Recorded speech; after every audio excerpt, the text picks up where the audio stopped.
তো আমরা এখন ন্যাশনাল হাইওয়ে ছেড়ে ডান দিকে টার্ন করে চলে যাচ্ছি বিন্দু ঝালং এর দিকে, চম্পামারি ফরেস্ট। তো আমরা এখন চম্পামারি ফরেস্টের মধ্যে দিয়ে যাচ্ছি। দেখো দুধারে বড় বড় গাছ রয়েছে আর তার মধ্যে দিয়ে সরু পিচের রাস্তা চলে যাচ্ছে বিন্দু ঝালং এর দিকে। বিন্দু এখান থেকে ওই বিন্দু ঝালং ওর অ্যাপ্রক্স 24-25 কিলোমিটার। তো চলো যেতে যেতে তোমাদের রাস্তার সৌন্দর্য উপভোগ করাবো। আর দেখো খুব সুন্দর বন, যেটা আমরা আগের দিন তোমাদের হাসিমারায় দেখেছিলাম বৃষ্টির মধ্যে অতটা ভালো দেখানো যায়নি, গাড়ির কাজ তোলা ছিল। তো আজকে বৃষ্টি নেই, এই রাস্তায় প্রচুর রেস্ট্রিকশন দেখা যাচ্ছে যে এইখানে দিয়ে হাতি পারাপার করে গাড়ির স্পিড লিমিটের মধ্যে চলতে, সেই জন্য এখান দিয়ে আমরা আস্তে আস্তেই যাচ্ছি। আর আসতে না গেলে তো রাস্তার সৌন্দর্যটা আমরা উপভোগ করতে পারবো না। খুব সুন্দর, দেখো বড় বড় পুরনো প্রাচীনকালের সব গাছ রয়েছে, সম্ভবত এগুলো শাল গাছই হবে। আর এই দেখো রাস্তাটা উপর নিচু হতে হতে যাচ্ছে, খুব সুন্দর রাস্তাটা। তো দেখতে থাকো, এরপরে তোমাদের রিঙ্কি বাকিটা দেখাবে রাস্তাটা। আমি গাড়িটা চালাই আর রাস্তাটা উপভোগ করি।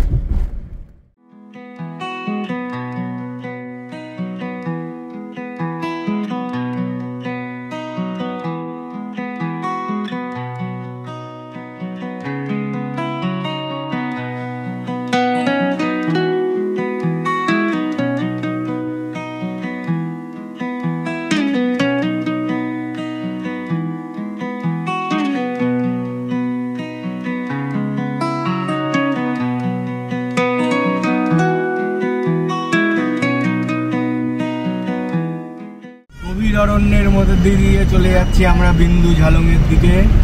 অপূর্ব মায়াবী সুন্দর রাস্তা, চারিদিকে বন আর বন, যেদিকে চোখ যায় খালি বন আর বন। গভীর অরণ্য আর বহু পুরনো গাছ এই বনের মধ্যে দিয়ে রয়েছে। দেখো জঙ্গলের মধ্যে থেকে উকি দিচ্ছে পাহাড়, ওই দূরে দেখা যাচ্ছে পাহাড়, আর পাহাড়ের মধ্যে সোনালী রোদের জন্য পাহাড়টা আরো ভালো দেখা যাচ্ছে। হ্যাঁ, পুরো রোদ পড়েছে, পুরো পাহাড়ের উপর, আর আকাশে সাদা মেঘ। আমাদের ডান দিক দিয়ে বাঁ দিক দিয়ে পুরোটাই পাহাড়।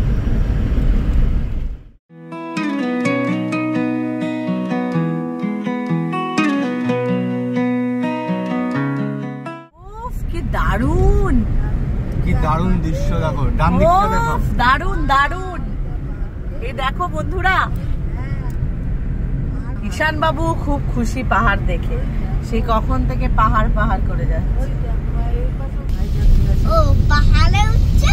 হ্যাঁ, পাহাড়ে উঠছি আমরা এখন ধীরে ধীরে পাহাড়ের উপরে উঠছি। নামবা কখন? ঘুরে আসি তারপরে নামবো। হ্যাঁ, রিম বাবুর ফার্স্ট পাহাড়ে ড্রাইভ, তাই তো? না পাহাড়ে না, এর আগে হ্যাঁ ছোট পাহাড়। পাহাড়ের উপরে উঠছি আমরা। আর এই যে সব রাস্তা করছে এদিকে।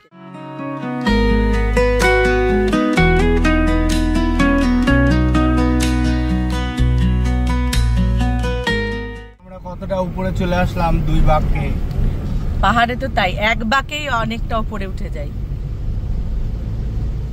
গাড়িটা কাট হয়ে গেছে কেন?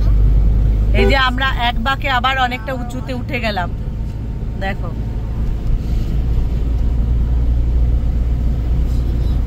ও দারুণ।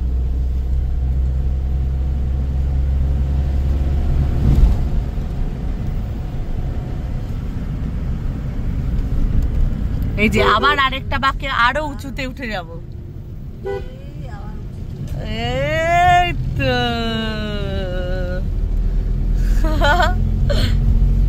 আবার আরেকটা বাঁকে দেখো, আরো উঁচুতে। অনেক উপরে কখন? গাছের উপরে কখন?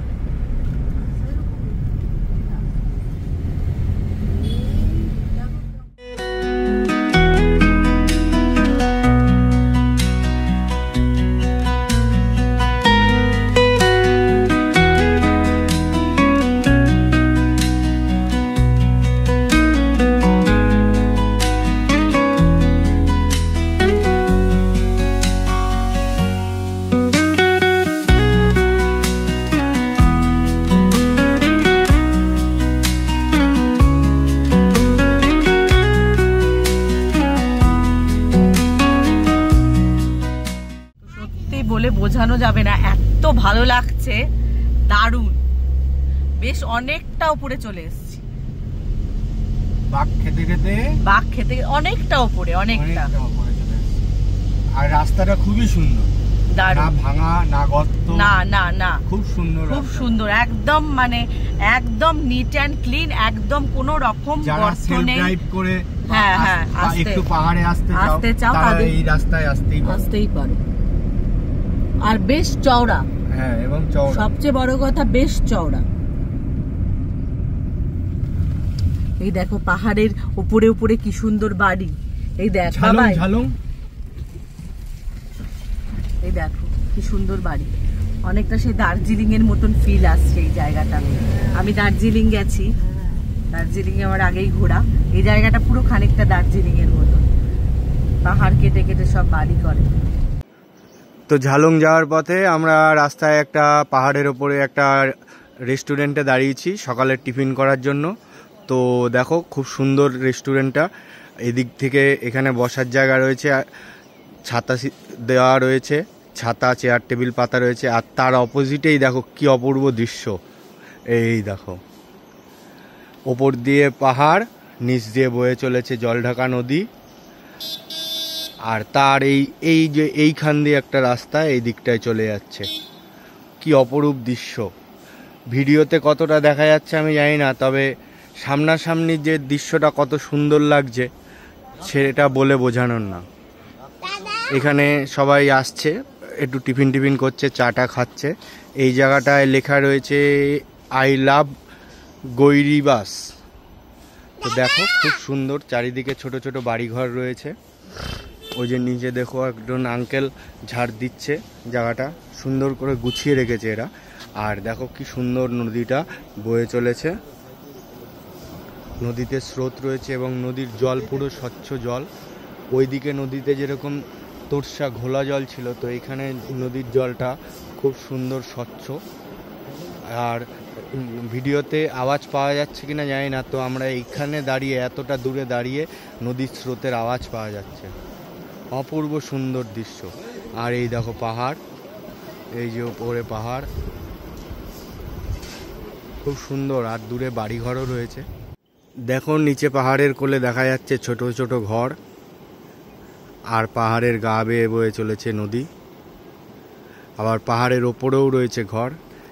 এই নিচটাই হচ্ছে ঝালং, আর এখান থেকে প্রায় 17 কিলোমিটার দূরে হচ্ছে বিন্দু।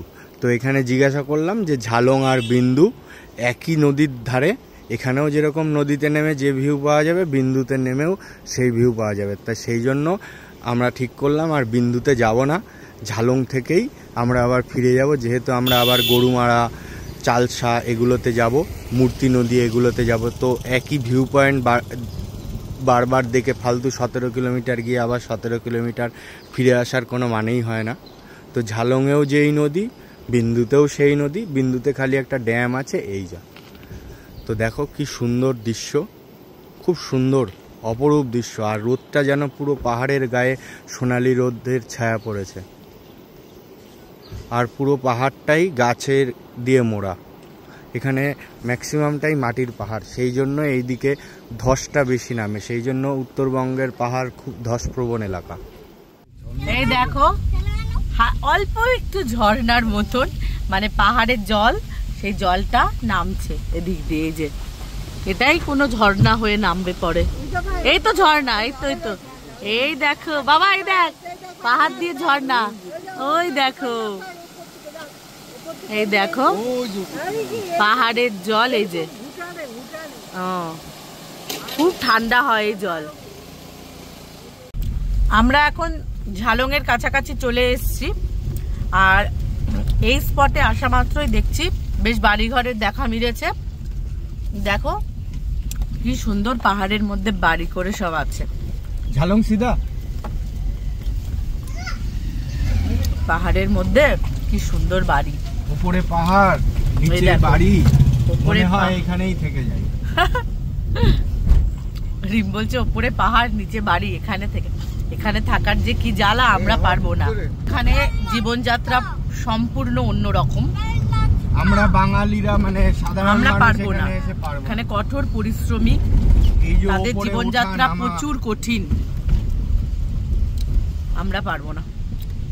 আর এই দেখো কথা বলতে বলতে অপরূপ একটা দৃশ্য, কি অপূর্ব দেখো, খরস্রোতা নদী, স্রোত ভালোই আছে, শব্দটা বুঝতে পারছো কিনা জানি না, কিন্তু বেশ শব্দ হচ্ছে। তো দেখো আমরা এখন চলে এসেছি ঝালং ভিউ পয়েন্ট। ওই দিক থেকে বয়ে আসছে স্রোতস্বিনী নদী, দুই ধার দিয়ে এদিক দিয়ে বয়ে আসছে একটা ভাগ, আর এদিক দিয়ে একটা ভাগ বয়ে আসছে, এসে এই ব্রিজের তলা দিয়ে নিচের দিকে বয়ে চলেছে। তো খুব সুন্দর একটা স্পট। আর এখানে রয়েছে লোহার ব্রিজ, আর তার তলা দিয়েই বয়ে চলেছে নদী, আর দূরে ওই দেখা যাচ্ছে পাহাড়। অত্যন্ত সুন্দর একটা দৃশ্য, যেটা এখানে না আসলে বোঝা যাবে না। জঙ্গলের মধ্যে দিয়ে পাথরের গা বেয়ে বয়ে আসছে নদী, দুপাশে গভীর বনাঞ্চল, আর তার মাঝখান দিয়ে বয়ে চলেছে নদী প্রচণ্ড গর্জন করে। দেখো নদীর জল কি পরিমাণ স্বচ্ছ। পাহাড়ি নদীর হয়তো বৈশিষ্ট্যই এটা, স্বচ্ছ জল নদীর গা বেয়ে বয়ে যায়। আর বড় বড় পাথর, এগুলো ম্যাক্সিমামটাই হরপা বানের সময় এই নদীগুলো জল পরিপূর্ণ হয়ে যায়, তারপরে আবার এরকম গতিতেই নদী বয়ে চলে। দেখো এখানে নদীর মধ্যেখানে এই জায়গাটা বাঁধানোও রয়েছে ঢালাই করে, যাতে এই ব্রিজটা কোনো ক্ষতি না হয়। দেখ এই রাস্তাটা চলে গেছে বিন্দুর দিকে, তাপবিদ্যুৎ কেন্দ্র রয়েছে ওপরে। তো আমরা আরও জায়গা ঘুরবো, সেই জন্য আর আমরা ওই দিকে যাব না, আমরা এখন গরুমারার দিকে চলে যাব।